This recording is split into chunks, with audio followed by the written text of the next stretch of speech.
Assalamualaikum students, I hope you all are fine and welcome again to the Rise and Shine School.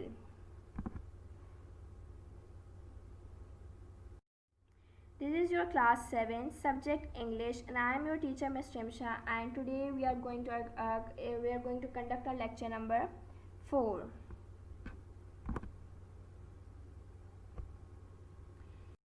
So as you guys know that we are discussing chapter export quality. ठीक है, हम chapter export quality की अभी तक हमारा chapter continue है, तो देख लेते हैं.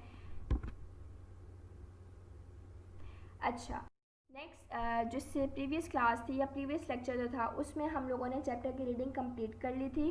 ठीक है, और इसके अलावा हमने उसके क्वेश्चन आंसर्स तक काम कंप्लीट कर लिया था. आज हम लोग क्या करेंगे, इसका रेफरेंस टू कॉन्टेक्स्ट. ठीक है, रेफरेंस टू कॉन्टेक्स्ट का मतलब चैप्टर से ये जो कुछ लाइंस हैं वो ली गई और आपसे पूछा जाएगा ये किसने लिखा है और क्यों लिखा है और इसका क्या मतलब था. ठीक है, तो आप लोगों ने आई होप कि आप लोगों को ये सच पता हो कि काम करना कैसे. सबसे पहले अलग पेज पे आप लोग रेफरेंस टू कॉन्टेक्स्ट की हेडिंग डालेंगे, then answer the following question with reference to context, और इसके बाद आ जाएगा ए से काम स्टार्ट होगा आपका. ठीक है, uh but these are what do I do with these. आपसे ये पूछा जा रहा है क्वेश्चन नंबर 1 में, who says these words and to whom. ये वर्ड्स किसने कहे थे और किससे कहे थे. ठीक है, इसी तरह क्वेश्चन नंबर 2 है, what does the speaker not why does the speaker not complete the first statement. Speaker ने फर्स्ट स्टेटमेंट को अपनी कंप्लीट क्यों नहीं किया था. तो जब चैप्टर की रीडिंग हुई थी तो उसमें आपको बताया गया था. ठीक है, then comes question number 3, what response just she get to her question, और उसको अपने क्वेश्चन का क्या रिप्लाई मिला था. And then question number 4, what mood does this put her in, और इससे उसका मूड कैसा रहा, मतलब वो जवाब सुन के उसका मूड कैसा हो गया था. ठीक है, तो ये आ गया आपका ए. देन आपका बी में क्या लिखा हुआ है, I begin to imagine I am taking drag along almost belong system और नो सिस्टम. तो वो कह रहे हैं कि why is speaker walking in this way. वो स्पीकर जो है इस तरह वो इस तरह क्यों चल रहा था ये चल रही थी. To word does the speaker almost belong, वो किसके बारे में या ऑलमोस्ट बिलोंग किससे रिलेट करके वो बात कर रहे हैं. And what system is the speaker referring to, और वो किस सिस्टम के बारे में वो बात कर रहे हैं. ठीक है, इसी तरह सी आएगा, I don't know where I am going but I am on my way. ठीक है, where is this statement to be found, ये स्टेटमेंट कहाँ लिखी हुई थी, तो वो आप लोगों ने बताना है. Does this author agree with this statement, how do we know.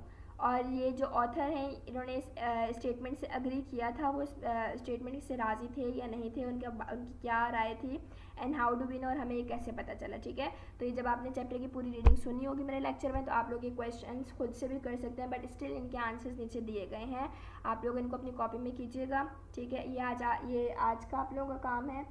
और इसके बाद आप लोगों की एक चीज़ रह जाएगी, दैट इज़ वर्ड सेंटेंसेस. ठीक है, उसका मैं डे 3 में वर्ड सेंटेंसेस का वो वर्ड फाइल डाल दूँगी, आपने वहाँ से देख के करने हैं, और अपने वर्ड सेंटेंसेस आपने खुद से बनाने हैं. ठीक है, चाहे वो सही है चाहे गलत हैं, आप लोग अपने सेंटेंसेस खुद बनाएंगे और उनकी पिक्चर्स जो है पेंसिल से आप बना सकते हैं, और जब वो मैं ओके कर दूँगी, कंफर्म कर दूँगी, तो आप वो पेन से राइट कर सकते हैं. ठीक है, तो ये आज आप लोगों का काम था. ये इसके बाद वर्ड सेंटेंसेस होंगे. वर्ड सेंटेंसेस की मैं दोबारा से एक लेक्चर इस तरह वीडियो शायद नहीं प्रिपेयर करूँ, मैं सिर्फ आप लोगों को डे 3 में उसका वर्ड फाइल दे दूँगी, उसमें से आप लोग देख लिख लीजिएगा.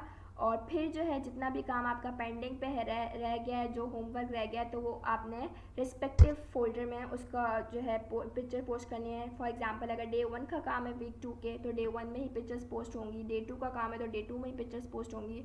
एंड अगर वो डे 3 का काम है, जैसे मैं वर्ड सेंटेंसेस डे 3 में दूंगी तो आपने डे 3 में ही पोस्ट करना है. ठीक है, इसके अलावा आप लोगों का डे 3 में क्विज होगा.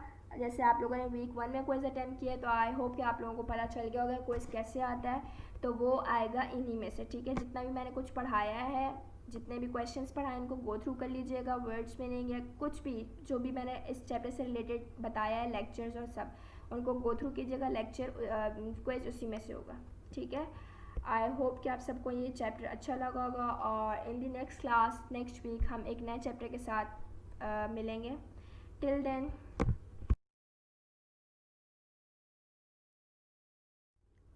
अल्लाह हाफिज़ एंड थैंक यू.